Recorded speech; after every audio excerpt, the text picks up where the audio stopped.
There's this idea going around now that secondhand clothing is good and in some cases better than purchasing things brand new or firsthand, I guess, which I agree with.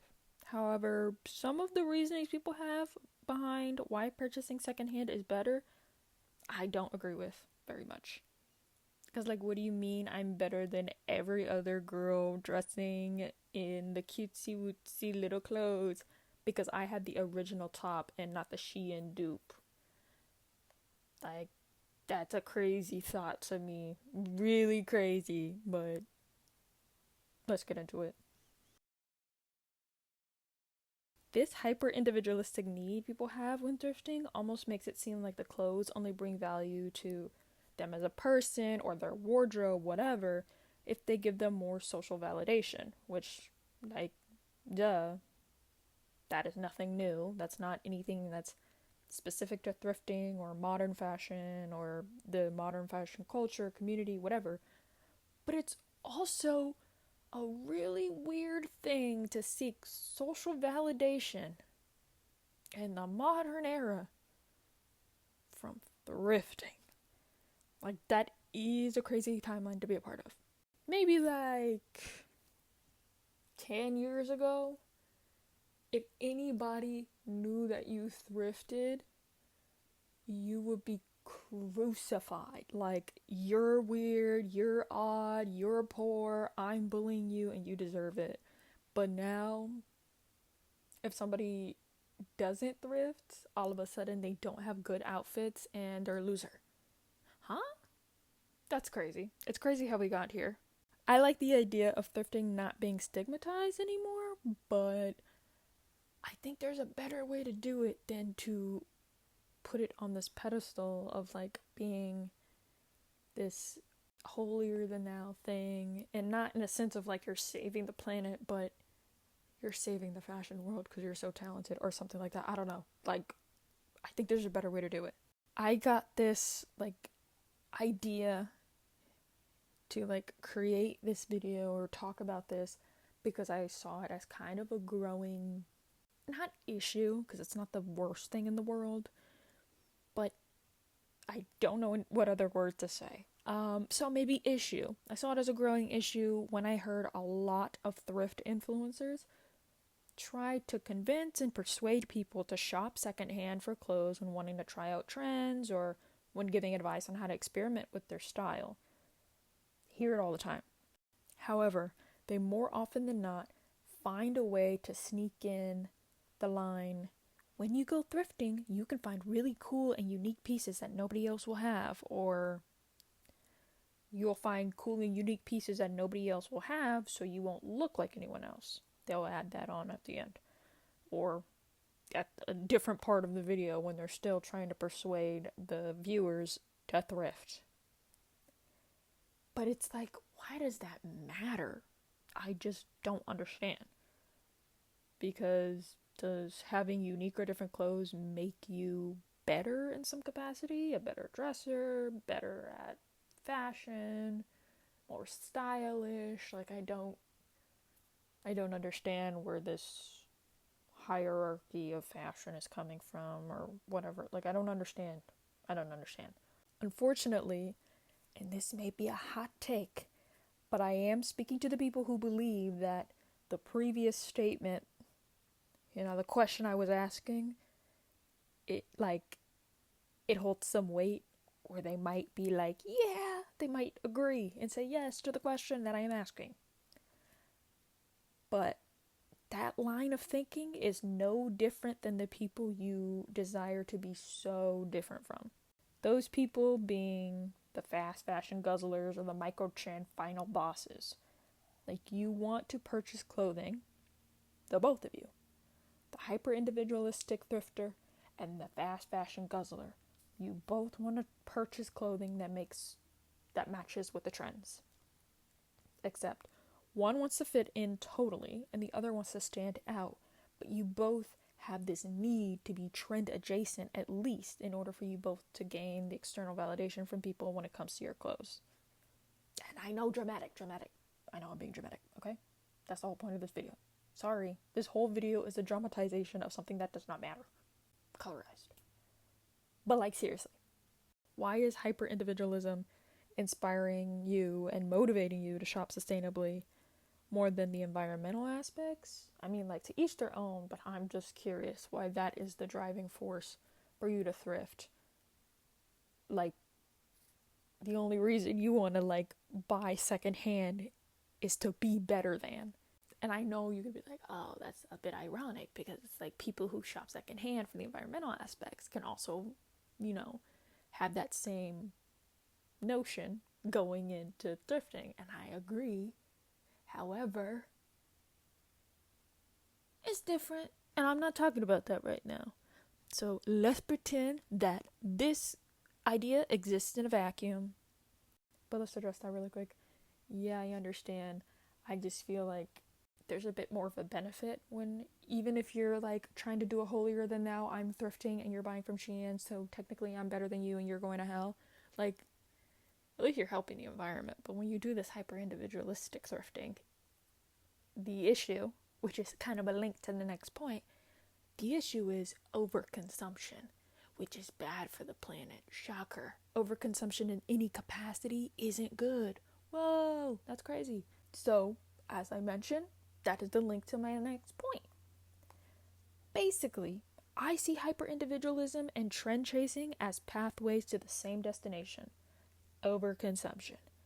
Like, people who fall into those niches have the common desire to want their clothes to be fawned upon by others around them for either being unique or being popular. Depending on which side of the overconsumption coin you're on, whether that's thrifting or buying tons of fast fashion clothing in order to keep up with the crazy fast trend cycle, you want to be viewed in a certain way all the time. So you're constantly buying to keep up that image of either being so unique that no one can even touch your fashion sense, or being so on trend that you'll never be left behind. People are always trying to catch up with you. And you both end up doing the same thing with your shopping habits, which is consuming too much. And I see them as similar, and I was able to come to that conclusion that I just laid out on the table, because, buying fast fashion isn't, hot take again, inherently bad. Like, you can purchase fast fashion clothing or purchase clothing firsthand from non-ethical or unethical, non-sustainable. I'm sorry, I don't know the prefixes. English is the only language I speak, and I still don't know it. Sorry. But you can purchase stuff from companies that aren't inherently good without having your purchases be inherently bad. Like, you can still shop mindfully, so you're not like a bad person for shopping fast fashion. Basically, is what I'm saying. And your purchases aren't like the worst thing just because you're buying fast fashion. Like, it could be worse, basically. It's kind of complex. It's kind of what I'm getting at, okay? And thrifting is even more so not inherently bad, because it's like you're literally not hurting anybody. You're helping more than you're hurting, if there was anybody to hurt, shopping isn't a bad thing. However, when you add on trend chasing or hyper individualistic ideations to your shopping habits, you inject them in there, put them in there, flavor it up with those bad thoughts, you get into the habit of buying too much, which unfortunately is not inherently good.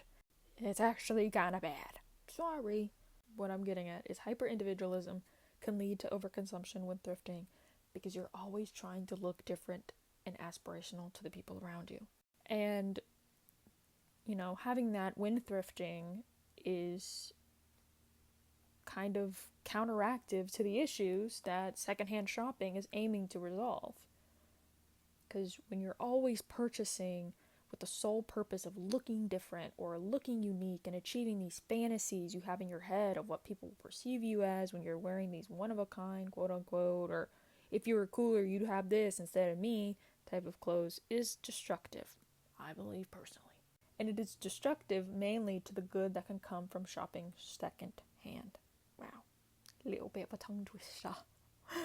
Okay, sorry. I am only talking about this because I would like for us as a collective to abandon this mindset so we can be more mindful about our shopping. And so we can actually find pieces we like and not pieces we think other people would be jealous of and that other people would like. Because other people are not getting dressed with us in the morning.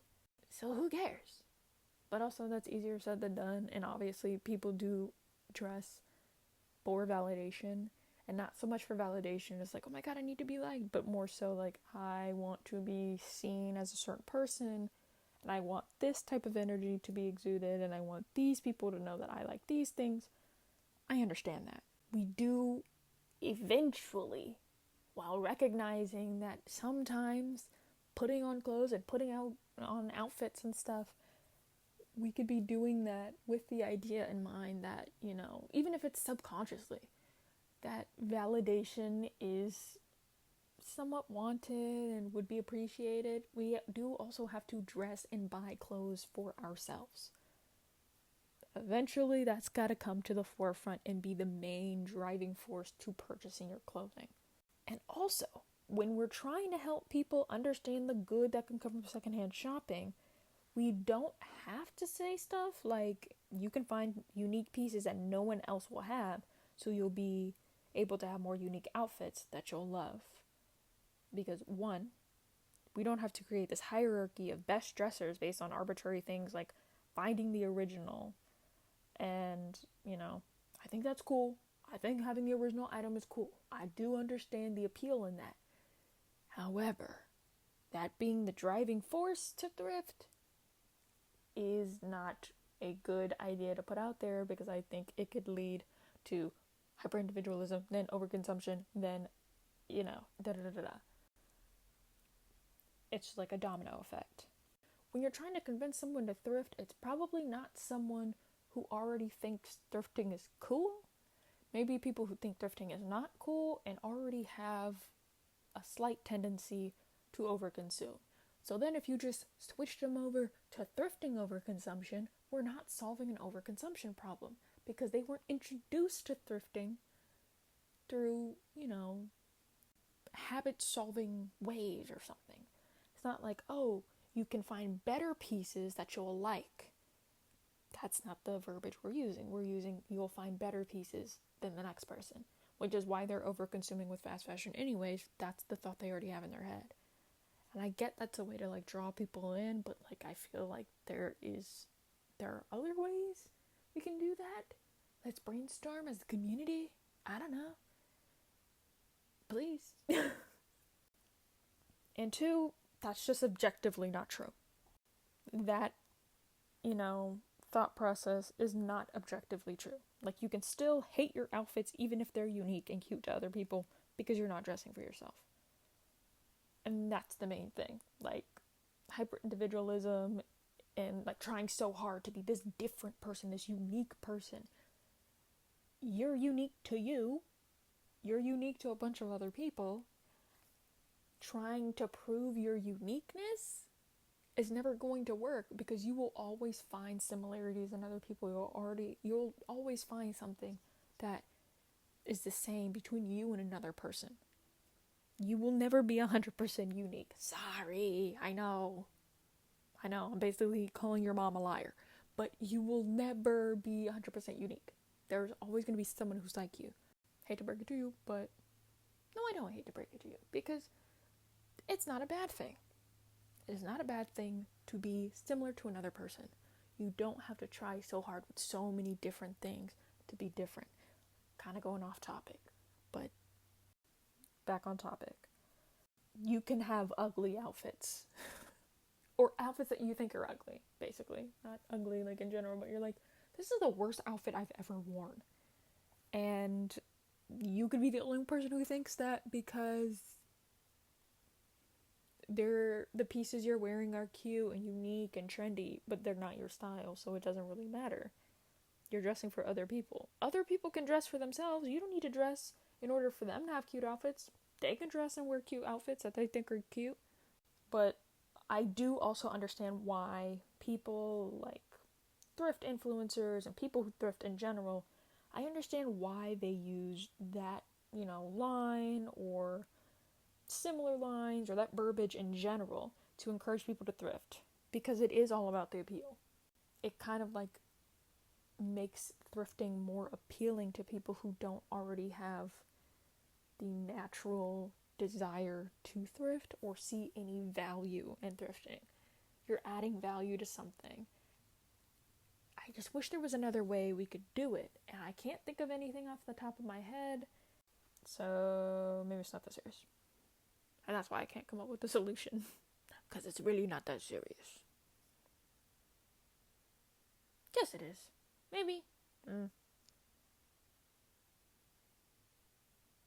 I don't know. Thank you for watching this video, or listening, or however you were indulging in my content.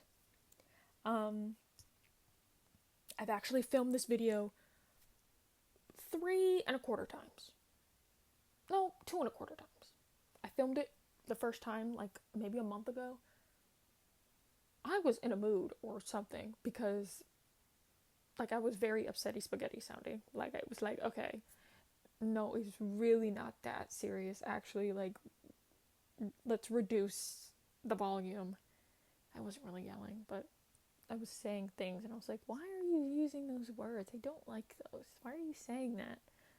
I don't know.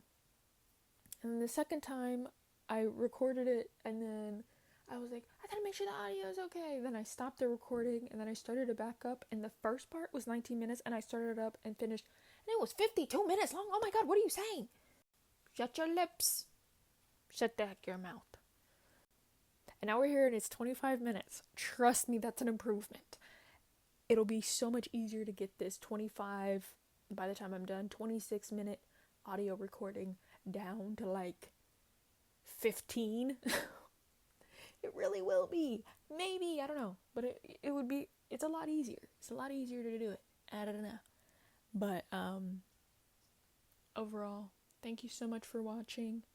If you find some value in this, I appreciate it.